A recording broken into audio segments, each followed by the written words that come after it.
नमस्कार, आप देख रहे हैं तफ्तीश। मैं हूं अजीत। बागपत में सत्ता की हनक देखने को मिली। यूपी सरकार में दर्जा प्राप्त राज्य मंत्री कुलदीप उज्ज्वल के पिता ने एक दारोगा को जमकर लताड़ा।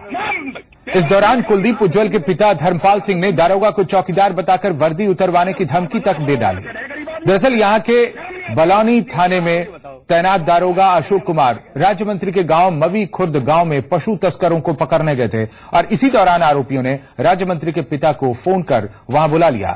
फिर क्या था, कुलदीप उज्ज्वल के पिता ने दारोगा को धमकाते हुए यह कहा कि उनसे पूछे बगैर दारोगा की गांव में आने की भला हिम्मत कैसे हुई। धर्मपाल सिंह यही नहीं रुके, उन्होंने यहां तक कह दिया कि वे सीओ और 2 पुलिसकर्मियों की वर्दी तक उतरवा चुके हैं। हालांकि इस माजरे का वीडियो वहां मौजूद किसी शख्स ने बना लिया और वीडियो के सामने आने के बाद राज्य मंत्री कुलदीप उज्ज्वल सफाई देने में जुटे हैं।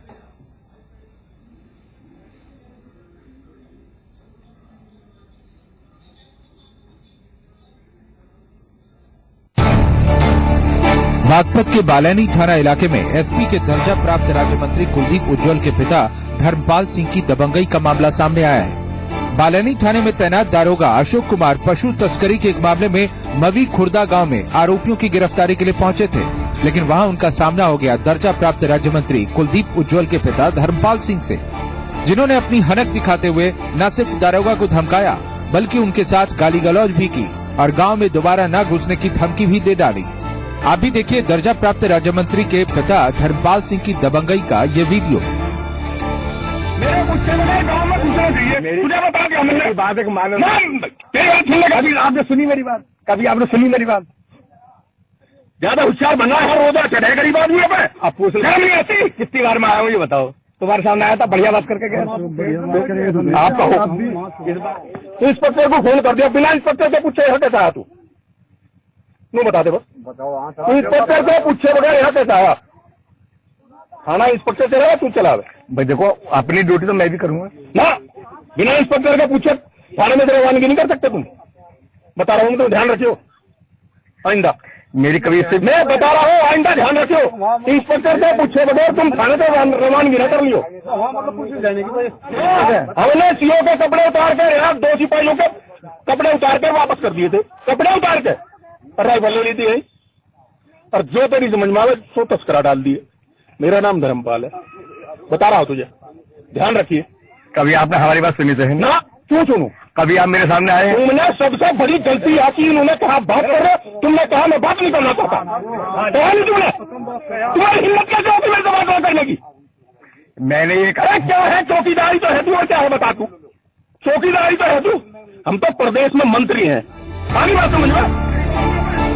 राज्य मंत्री के पिता की ये दबंगई देखकर आरोपी भी गदगद हो उठे। आरोपियों ने भी दारोगा और सिपाहियों को खरी खोटी सुनाई, जिसके बाद दारोगा अशोक कुमार को बैरंग वापस लौटना पड़ा। वहीं इस मामले में धर्मपाल सिंह के बेटे और दर्जा प्राप्त राज्य मंत्री कुलदीप उज्ज्वल का ये कहना है कि जरूर पुलिसकर्मियों ने गांव वालों से बदसलूकी की होगी, जिसके चलते उनके पिता ने गरीबों का साथ दिया। हमारे पिताजी की 65 वर्ष की आयु है, वो एक सामाजिक व्यक्ति हैं और सिद्धांत और सच्चाई हमारे परिवार में गहने के रूप में है। हम आर्य समाजी परिवार से बिलोंग करते हैं, दैनिक यज्ञ करने वाले हम लोग हैं। हमारा गांव 10,000 की आबादी का गांव, उसको केवल हमारे पिताजी ने दरोगा को ये कहा था कि हमारी कप्तान साहब से बात होगी है, हमारी एसओ इंस्पेक्टर से बात होगी है, केवल और केवल इतना कहा था कि पहले आप जांच कर लीजिए, जांच में अगर ये लोग दोषी हों तो आप सेहत से न जेल भेज दीजिए। मुझे चूंकि मैं तो वहां मौजूद नहीं था, मुझे मालूम नहीं है, लेकिन मैं ये कहता हूं कि हमारे पिताजी इतने संस्कारित हैं कि वो गाली नहीं दे सकते। हाँ, इतना जरूर है कि जब गरीब के तन पे मन पे आन पड़ी, जब गरीब के अस्तित्व पे आन पड़ी, तो जरूर उन्होंने उसको बचाने का काम किया होगा।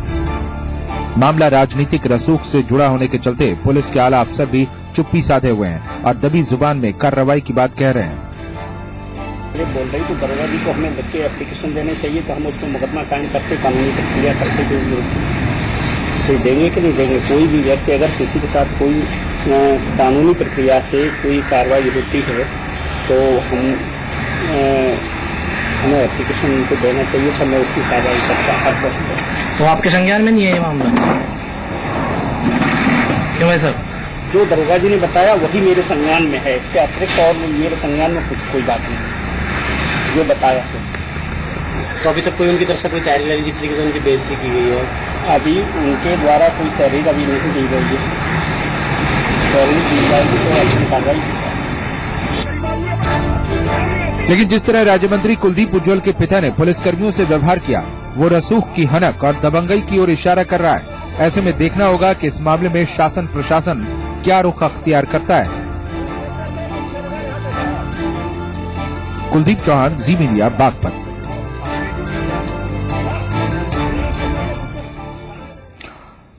तो कुलदीप, आपको बताएं, कुलदीप उज्ज्वल जो दर्जा प्राप्त राज्य मंत्री हैं, उनके पिता कह रहे हैं कि मैं राज्य मंत्री हूं, और कुलदीप उज्ज्वल जो राज्य मंत्री हैं दर्जा प्राप्त, वो कह रहे हैं कि हमारे घर में संस्कार है, सिद्धांतों पर हम बात करते हैं। लेकिन यहां उनके पिता दारोगा को धमकी देते हैं, वर्दी उतरवाने तक की धमकी देते हैं। ये देखा आपने। हमारे साथ बागपत से हमारे संवाददाता कुलदीप चौहान जुड़ गए हैं इस वक्त। कुलदीप, इस मामले में अब तक हुआ क्या है? क्या जिस पशु तस्कर को गिरफ्तार करने के लिए पुलिस वहां गई थी, क्या उसकी गिरफ्तारी हुई? और पुलिस के काम में बाधा डालने के आरोप में क्या मामला दर्ज हुआ धर्मपाल सिंह पर? देखिए अजीत, मैं बता दूं, जो पूरा मामला है, जिस तरीके से दरोगा अशोक कुमार के साथ में गाली गलौज और बदतमीजी की गई थी। दर्जा प्राप्त राज्य मंत्री हैं कुलदीप उज्ज्वल, उनके पिता हैं धर्मपाल सिंह, उन्होंने उनके साथ में बदसलूकी की थी। तो उसके बाद जो दरोगा है, दरोगा थाने पर पहुंचा, थाने पर इंस्पेक्टर को जानकारी दी, आला अधिकारियों को भी जानकारी दी थी इस मामले की पूरी। लेकिन जो एक वीडियो क्लिप जो निकल करके आई है, वो सामने वहां के एक शख्स ने ये वीडियो क्लिप बना ली थी। उसके बाद जब ये मीडिया में मामला पहुंचा, तो उसके बाद जो आला अधिकारी हैं, पुलिस अधीक्षक है बागपत के, उनसे मीडिया कर्मियों ने बात करने की, हमने बात करने की कोशिश, तो उन्होंने साफ फोन एक बार तो उठा, लेकिन उसके बाद बात करने से साफ इनकार कर दिया इस मामले में पूरे पे। लेकिन जहां तक देखा जाए, जो इंस्पेक्टर है, इंस्पेक्टर से जब हमने खुफिया तरीके से बातचीत की, तो उसका यही कहना था कि अगर उनके संज्ञान में दरोगा जिस तरीके से अगर लिख करके देता तो कार्रवाई की जाएगी।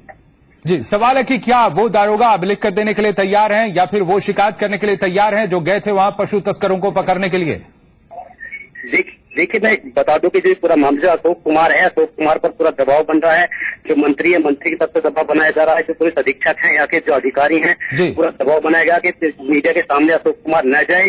तो जिस तरीके से ये पूरा मामला उतर के आया है सामने, मीडिया जो अधिकारी से बात करने की कोई अधिकारी सामने नहीं आ रही है, अशोक कुमार को भी सामने नहीं लाया जा रहा है। और जो पशु तस्कर है, पशु तस्कर खुलेआम गाँव में घूम रहे हैं, पुलिसकर्मी वहां जाने तक तो तैयार नहीं है। कुलदीप, क्या दारोगा ने आपसे कहा कि हम पर दबाव बनाया जा रहा है विभागीय तौर पर? देखिए, मैं आपको जो मीडिया कर्मियों के सामने खुल करके तो सामने नहीं आ रहा है, लेकिन जिस तरीके से बात की है, हम लोगों से बात की है, तो उसका यही कहना है कि उसके ऊपर पूरी तरीके से दबाव बनाया जा रहा है, ऊपर से लखनऊ तक से दबाव बनाया गया है उसके ऊपर। जी, आपसे एक बार जानना चाहेंगे कुलदीप उज्ज्वल के बारे में और उनके पिता धर्मपाल सिंह के बारे में। देखिए, मैं बताऊं, जो कुलदीप उज्ज्वल है, कुलदीप उज्ज्वल यहाँ के मभी खुद गांव के रहने वाले हैं, और जो चौधरी चरण सिंह यूनिवर्सिटी में वहां पे भी छात्र संघ के अध्यक्ष रह चुके हैं, काफी राजनीति में रहे हैं। तो जो धर्मपाल सिंह है, धर्मपाल सिंह गांव के ग्राम प्रधान भी रह चुके हैं, काफी दबंगई पहले से भी दिखाते आए हैं।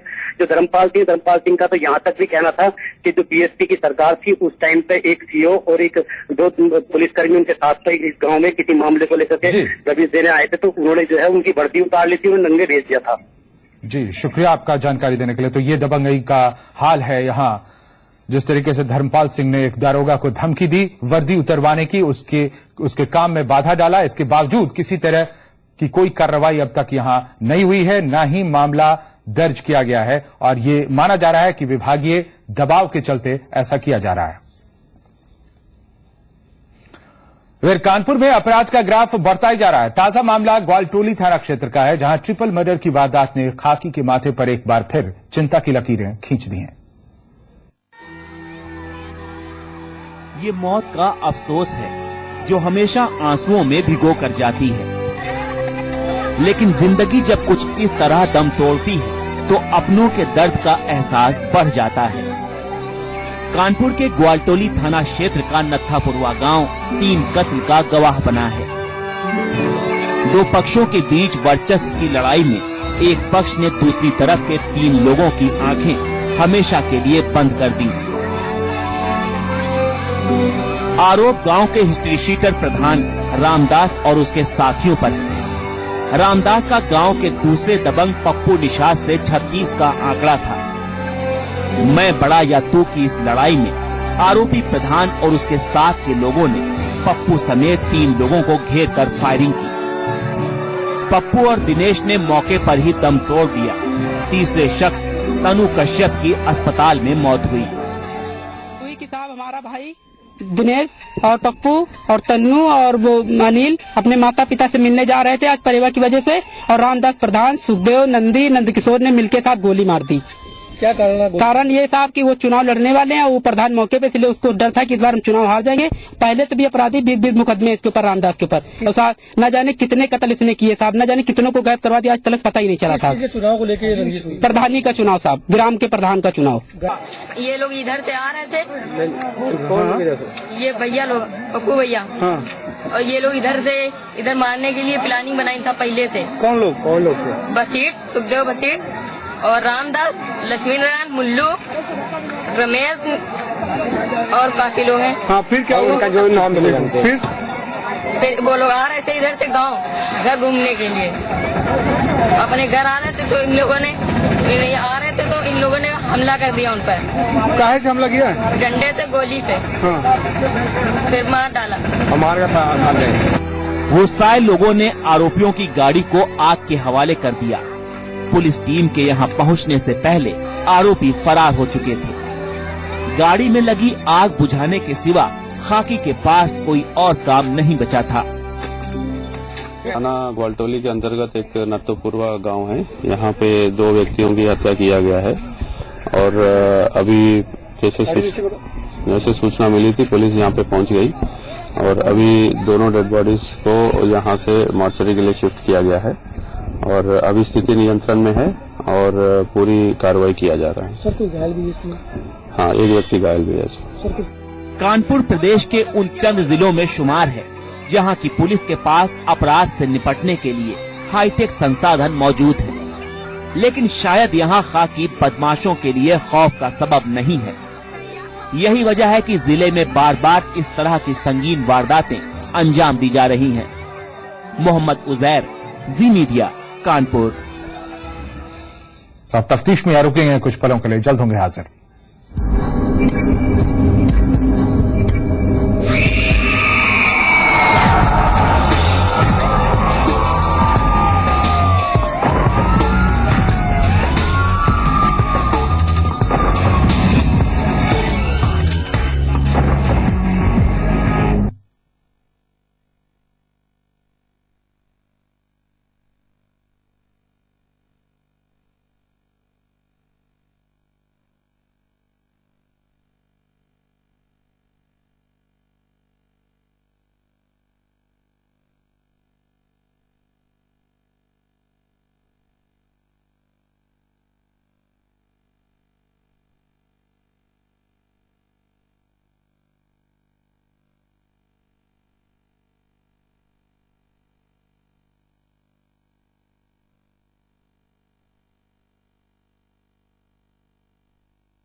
गोंडा के वजीरगंज इलाका में एक भट्ठा व्यवसायी की गोली मारकर हत्या कर दी गई। वारदात को उस वक्त अंजाम दिया गया जब पूर्व जिला पंचायत सदस्य और भट्ठा व्यवसायी ओम प्रकाश सिंह अपने भट्टे पर थे और इसी दौरान बाइक सवार बदमाशों ने भट्टे पर ताबड़तोड़ फायरिंग शुरू कर दी, जिसमें ओम प्रकाश सिंह की मौके पर ही मौत हो गई।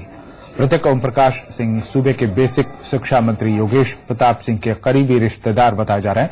वहीं पुलिस ने मामला दर्ज कर जांच शुरू कर दी है।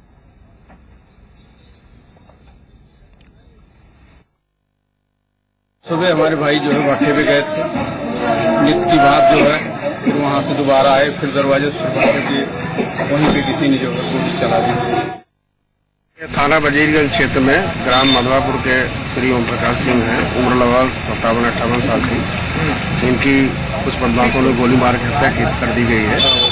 इस संबंध में हम लोगों ने छानबीन कर ली है और उसमें मोबाइल सर्वेलांस का भी जो हम तरीका बदमाशों का पता लगाने के लिए इस्तेमाल कर रहे हैं और हमें उम्मीद है कि जल्दी हम इस घटना को बर्कआउट कर लेंगे और जो भी इसमें सम्मिलित रहे हैं अपराधी, उनको हम तत्काल गिरफ्तार करके उनके खिलाफ कड़ी से कड़ी कार्रवाई करें।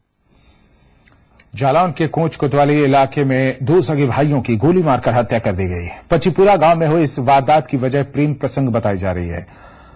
आरोपियों की बहन से प्रेम प्रसंग की वजह से डबल मर्डर को अंजाम दिया गया। दोनों भाइयों की हत्या गांव की अलग अलग गलियों में की गई। पहले हमलावरों ने विनोद नाम के शख्स को ताबड़तोड़ गोलियां मारी। इसके बाद उसके भाई अरविंद को गांव की दूसरी गली में गोली मार दी गई। दोनों भाइयों ने मौके पर ही दम तोड़ दिया। वारदात में गांव के 3 लोगों के खिलाफ नामजद रिपोर्ट लिखवाई गई है। शवों को पोस्टमार्टम के लिए भेजा गया है।